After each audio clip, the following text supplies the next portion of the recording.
Hi, I'm Dale from DA Vincent Photography. This video is a brief introduction to the retouching techniques that we'd hoped to cover at the BIPP live event. It's not an in-depth tutorial, just the overview that the technical difficulties during the event prevented us from discussing. So here's Matt's image as we left it in Adobe Camera Raw. We covered choosing a profile to suit your particular style, and we discussed the white balance, which we know from a test file needs to be at 5850 with a +1 tint. We also looked at using the sliders with the Alt key pressed so that you could preview clipping. And we made some changes to the details section and the optics using camera and lens profiles. So now we've got the image open in Photoshop, the first thing I like to do is just review it and see what it is that we're going to try and achieve. It can be helpful if you want to do a markup, just add a new layer, button there. And if we have a look, we've got lots of creases in the backdrop all around here.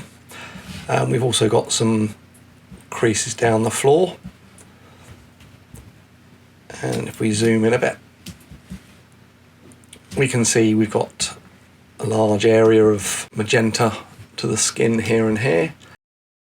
We've got some yellow saturated areas here. We've also got some highlights we can take care of. There's obviously some blemishes to retouch. There's an area up there that's a bit saturated in the yellows. We've got a string on her wrist there that could come out, hairband I think. And if we zoom back out, we can see that up the top it's quite yellow skin tones, but down on the leg here, just there, we've got a lot more blues and magentas. So that's the main retouching to get it to a sort of more polished image that we'll be looking at today. So we'll get started on that now. So anyone familiar with Photoshop will know there's 101 different ways to achieve the same result. I'm just going to go through a few of the methods that I use, not necessarily the most applicable, but just to give you a range of what we can do. I tend to use the same workflow every time, and the first thing I'll always do is any major compositional or structural changes. It just means that when you've spent a few hours building up a lot of adjustment layers and retouching layers, if you notice something later, you don't have to redo it all. So there's not really anything that needs structural work in this image, but I'll just make something up to show you the point. First thing I'm going to do is duplicate the background layer, which is just Ctrl and J. That keeps it safe, means that we always have the original to go back on, and we'll just turn the original off. So let's just show you anything, let's just liquefy something. So you might decide that the dress you want to pull in a bit at the bottom. Why you'd want to, I'm not sure, but there we go. Pull it in a bit there. Maybe you want this bit to be a bit fluffier and stick out more. Just get any of those structural changes made initially so that any adjustments that you do are all based on a solid starting point. Next, I'm going to show you the background cleanup. Again, many different ways. This is all just light and shadow telling us that there's form there. So you could, if you wanted to, just go for something like a curve adjustment layer. You could bring up the shadows, and then with a paintbrush, white, you could go over them until they start to disappear. A bit involved, not really worth it for this. So I'm going to show you another way, which is the patch tool. There's a few different ways that you can use the patch tool. You can add a new layer, make sure that you're on content aware with sample all layers ticked. And then you just draw around and drag to a clean area. Now there's a few drawbacks that I'm not so keen on with this method. Firstly, because you're using content aware, the computer is having to think about things, so it takes a bit longer and it can give some strange artifacting and, well, frankly, it can give some strange decisions on what should be there. It's actually done okay there. It's a little bit dark still, but what I tend to prefer on things like this is I will duplicate the layer again. I'm just doing that so we've got a history of what we've done. Put the tool into normal mode This tends to work an awful lot quicker and is more consistent. And literally all we do is just draw around and drag to a clean area. That's as complex as this one gets.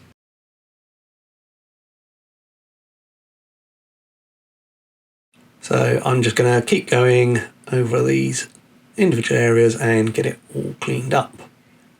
Rinse and repeat.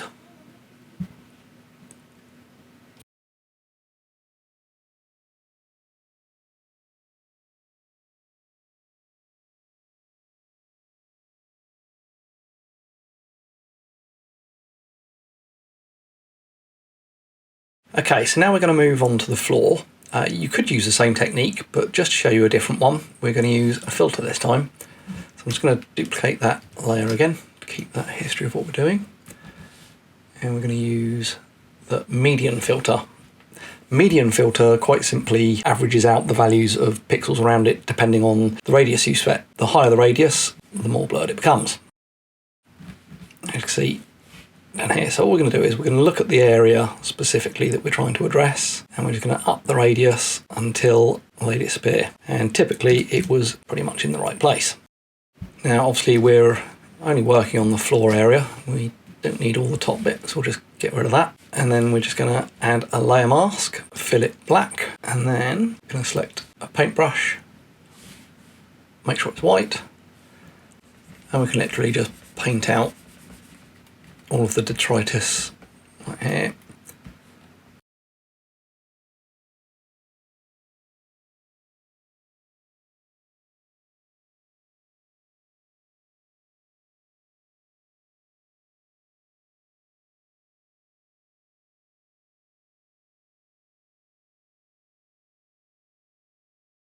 And it's gone. Now, something to be careful with whenever you use any of these types of filters where it averages things out or blurs things, if you zoom in closely on a part of a backdrop, you can see that there is noise.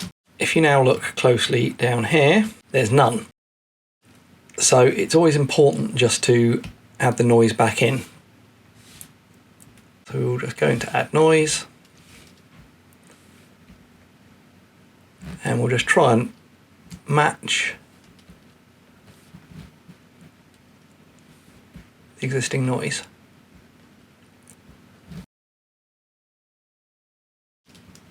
And then when we zoom back in, it's flawless. So that's the background all taken care of. Next thing I'm going to do is just remove some of these blemishes.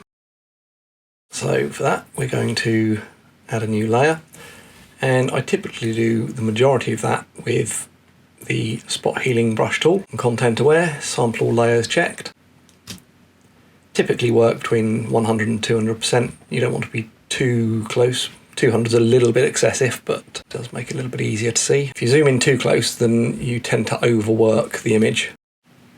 As I'm working, I'm just varying the brush size very slightly. You want to try and keep the brush a little bit bigger than the marks that you're trying to remove, but you don't want to go too big, but at the same time you don't want to go too small, otherwise you get some little halos appearing around the edge.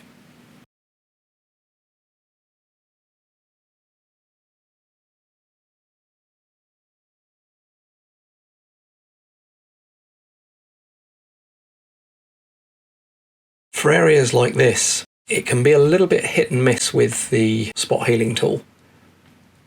What I would tend to do here is make sure I define edges first, just with the clone stamp.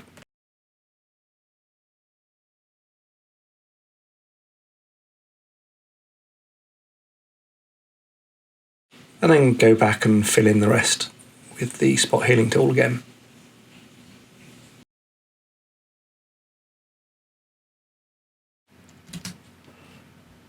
And that's the major bits taken care of. So we'll just rename that to heal. And while we're at it, rename this one to floor. It's a good idea to keep your names on your layers so you can understand them. Next, I'm just going to try and take care of these sunburnt patches here. Zoomed in a bit. For something like this, typically I'll use an adjustment layer. We're going to go with a selective colour, and we know that we're looking at the reds. And then I'll just start playing around with it until we get the end result that we need.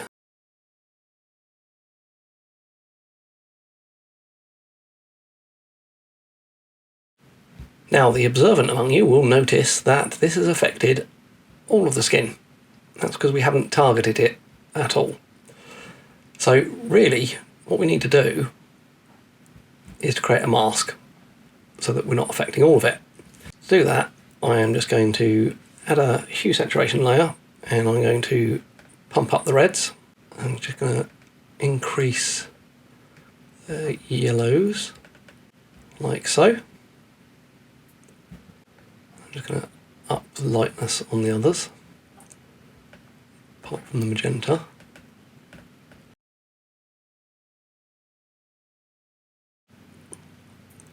Now I'm going to add a black and white adjustment layer.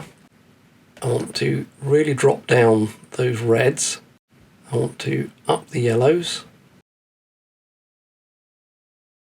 These areas are now black that we want to address, but of course we actually want to create a mask and we want these areas to show, so they need to be white. So we're just going to pop into the RGB channel, and we're going to look for the one with the most contrast, which is the red. We're going to then control click on that and save. And that creates a new alpha channel, which we've named reds. And if I then control and I, it inverts it. Now we've got the white that we want and everything else gone darker. And then we can go image, adjustments, levels. And now we have the areas that we want affected turning white and the areas that we don't want affected turning black. So that's a good starting point. So again, control click to select that. Get rid of those two. If we just delete that mask and then add a new one, it instantly takes those values and you can see the redness has all been removed. Now we don't actually want to have anything else affected at all, and there is still a bit left there. So what we can do, the easy way, is to add a group, drag it into the group, press Alt and add layer mask, which gives us a black layer mask. And then with a white paintbrush, we can just paint in those areas. And once you've done that, you can then see an awful lot better, decide if you need to adjust the selective colour map. And then you can see how you've done. Just a little bit too yellow in that area there.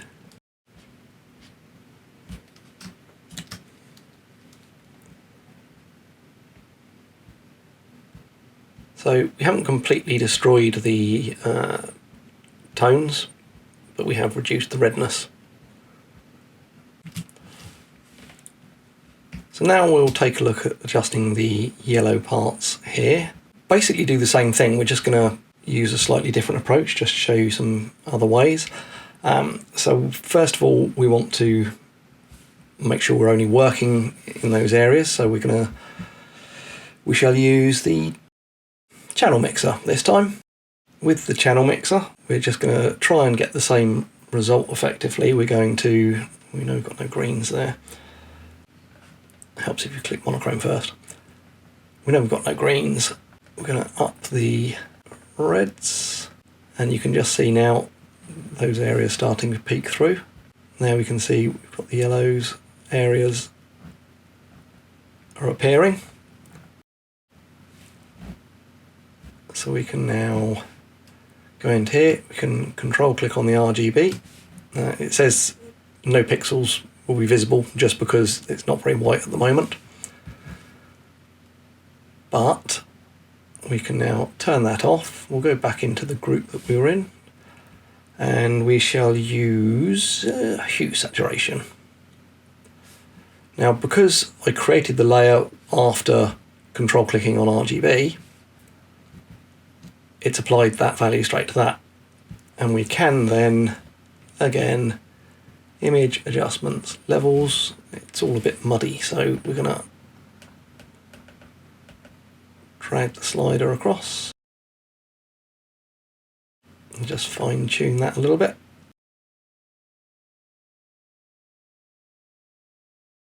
And then when we come off that, we know that this is inside this group, and there's a layer mask on that, which allows us to refine it. So we're just going to shift and click on that just to turn that off for a minute. Turn that one off so it's not distracting. So we just need to drop the yellowness of these ones. So hue saturation, we're working skin tones, reds and yellows. So let's drop the saturation down. You can instantly see that making a big difference. It's a little darker than the other areas up here. I'll lighten it up a bit. And we're just going to offset the hue a little bit to take some of the yellow out. About there will do the job. And then we'll turn the mask back on again, and with the white paintbrush on the group,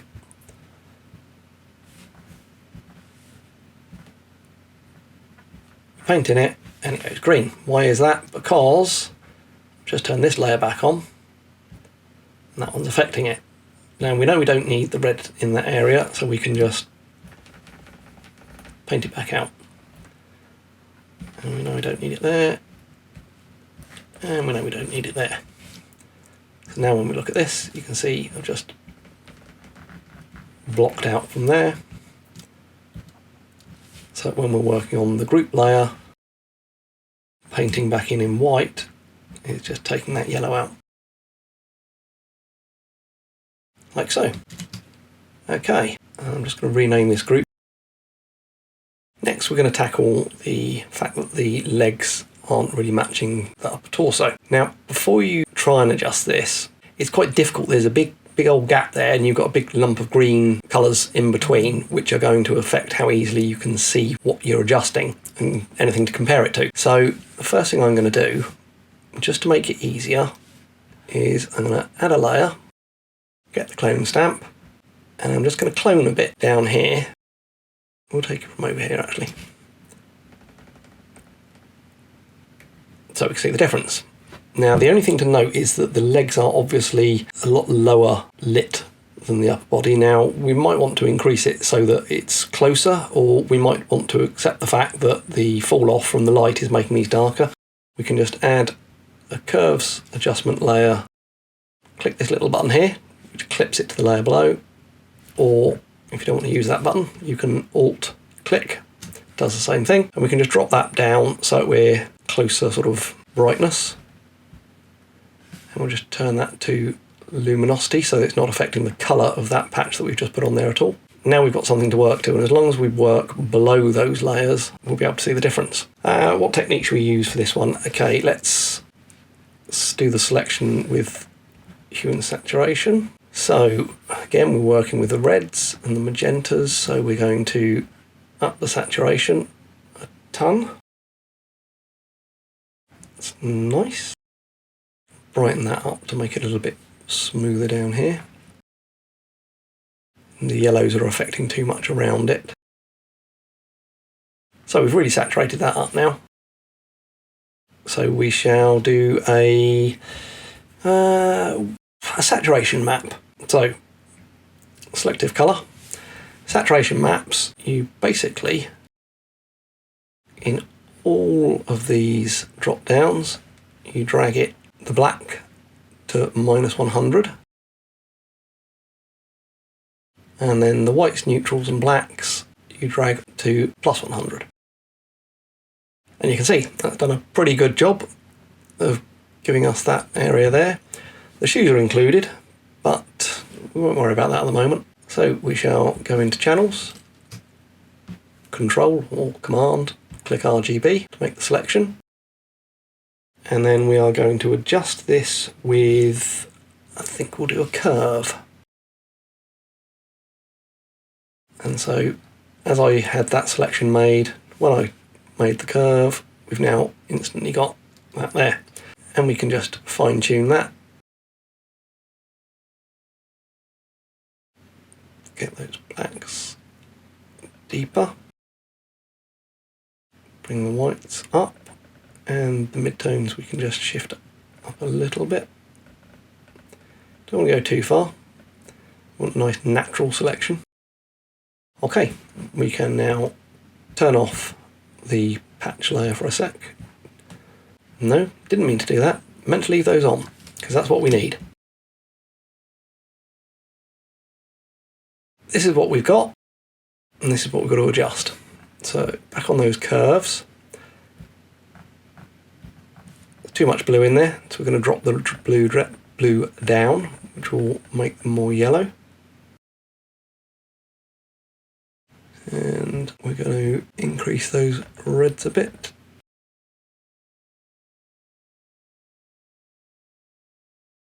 And then on the RGB, we're just going to bring that up a touch.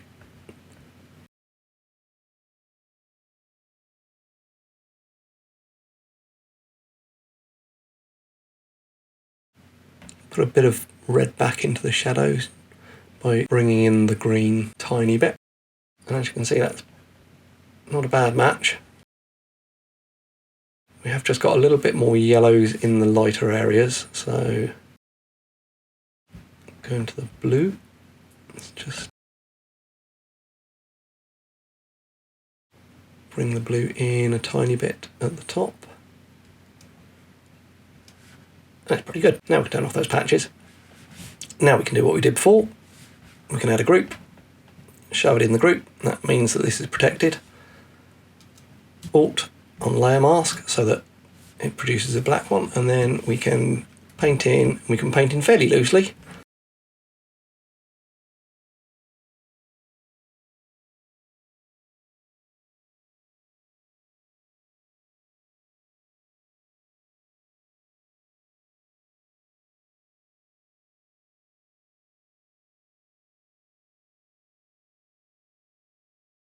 And now we can see we've got a little bit too much saturation here, and the fingers also are slightly suffering, but not as badly from the blue. So we're going to reduce the opacity on the paintbrush and just flow that back in a little bit, not massively.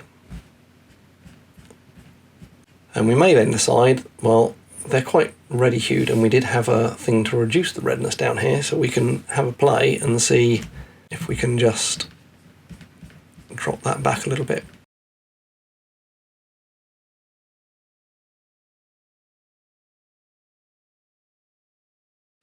And we can also decide to just drop the saturation down on that bit a little bit.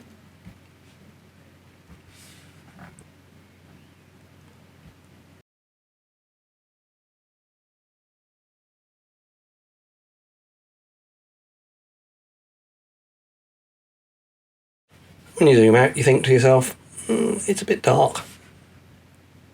Not a problem. We can always increase the brightness here. Bring the blacks up a little. And then we're just going to check the group and see, because we have got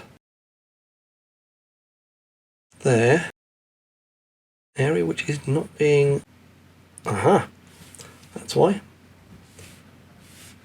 Because I turned the layer back on earlier when I had the patch there, so we can get rid of that.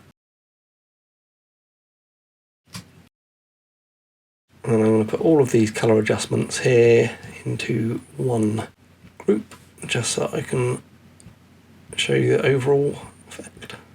Okay, so next we're going to adjust the specular highlights that we noted up here. It's always a good idea to have one of these so you can check what you're doing. We know we've covered most of this now. Really, that's the last area to get a correction. So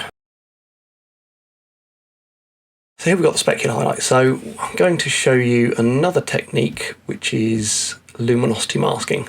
Now, you can get loads of great plugins that will enable you to do luminosity masking. Highly recommend. I downloaded one to try and show you, which is TK Basic V6. However, I use actions that I created myself, so I will show you how to go about that. In the channels palette, if you Control or Command click on the RGB layer, that will make a selection based on brightness. If you then save that selection, it will create a new alpha layer, much like we did earlier. And then we can see all of the various brightness values of that image. If you keep that selection and press Control Shift Alt or Command Option Shift and click on that alpha layer, it will refine the selection. Save that and look at that one, and there's less. Repeat again, Control Shift Alt, click on that, save, and you've got left. And you can just keep going and going and going until you've got virtually nothing. And you can see that we've now got just the bits that we wanted. They're not very bright, so we will image adjustment levels. So we can brighten those up. Okay, and now we have just the brightest bits. So, Control click on the alpha layer. It's a good idea to name these, by the way, otherwise you'll forget what they were. Go back into layers, and we can create a new curves adjustment layer. And whatever we do with this will only affect that area. Effectively, we are dodging and burning, and this is my favourite method for dodging and burning curves adjustment layers that you paint on. Bring that down, also drop the whites a tiny bit. Don't want to do it much because you need some highlights. Have a quick look. Now, that's pretty good on its own, to be honest, but of course you can refine that. You can either paint directly on there or add a group, pop it in, add a mask to the group, put it black, and then with a paintbrush and white, low opacity flow here, we can just knock those back.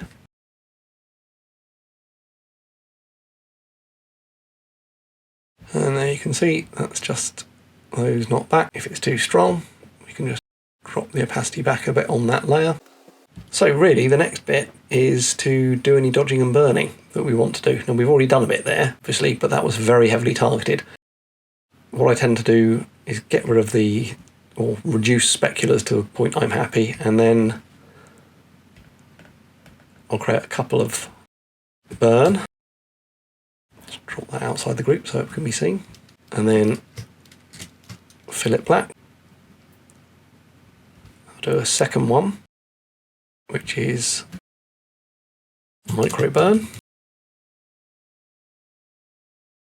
and then I'll do two in the opposite direction, dodge and micro dodge, and fill it black. So effectively, the micro ones are where I'm working up very close and detail, and the simple ones are when I'm making larger adjustments. And the idea with dodge and burn, everything is given form and shape by the highlights and the shadows. You know, we know from the light direction, we know that the nose goes back here because it's got a dark shadow. If that shadow wasn't there, it would look flat. And this is a mistake a lot of people make, is they make too much adjustments and it ends up with a very flat, two-dimensional almost thing. So what you're trying to do is just reduce impact where you don't want it without flattening everything out. First off, I'm going to go in with the dodge. I'm going to use a small brush, as we're in the micro layer, and a low flow. I'm just going to start tweaking any shadows that don't fit. You can see she's got a dip here, lighten these up a touch and they disappear. One thing I should have mentioned that I forgot is you always turn these layers to luminosity. I forgot that because I have an action that does it all for me. And the reason you turn them to luminosity is you don't want them affecting the colour, just purely the brightness. And we're going to stick all of those into a group, which we call dodge and burn. And as this will take a couple of minutes, rather than making you watch me scribble on the screen, I shall speed it up for you.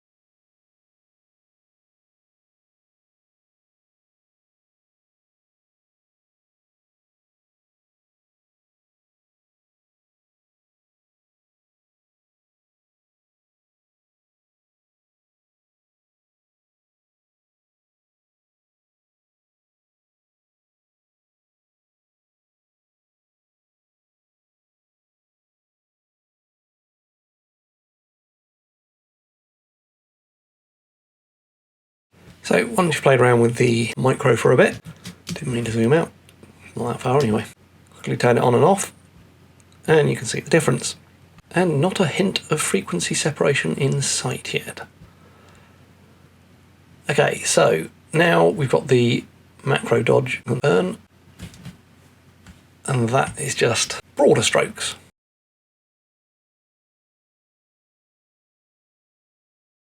More loose working, should we say. Usually I do contouring, etc. with this bit.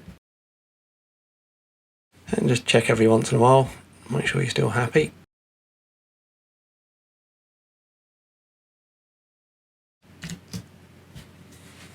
So, that's most of it pretty much there. If we go back and look at the original, got a big difference. And really, anything that you do from this point forward is your own styling. You know, we've got a nice clean photo now. We've cleared up all the bits and pieces that needed doing. I mean, you could do more. You could go in and you could, for example, clean up little hairs like this. You could clean up some of these strays, but the purpose of this video was more to give you some ideas for the techniques that we can use. If I was now doing this one myself, I would rotate and crop it a bit, and I'd make sure I had delete cropped pixels turned off, just in case I changed my mind later. We could just come in, just to give it more impact.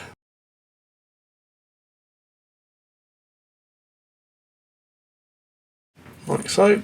We could do a universal curves on it. Let's bring it out of the folder. Give it a bit more mood to it.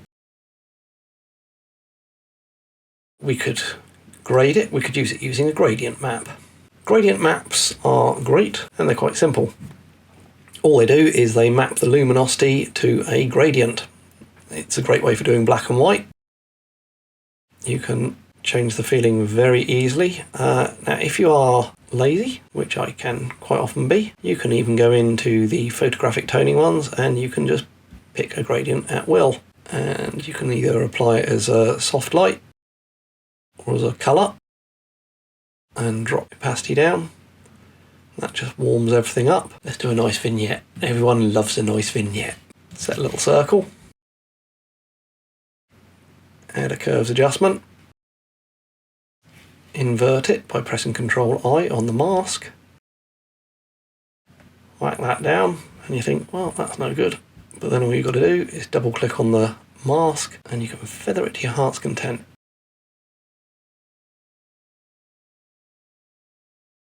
There, this side's a little bit darker than this side.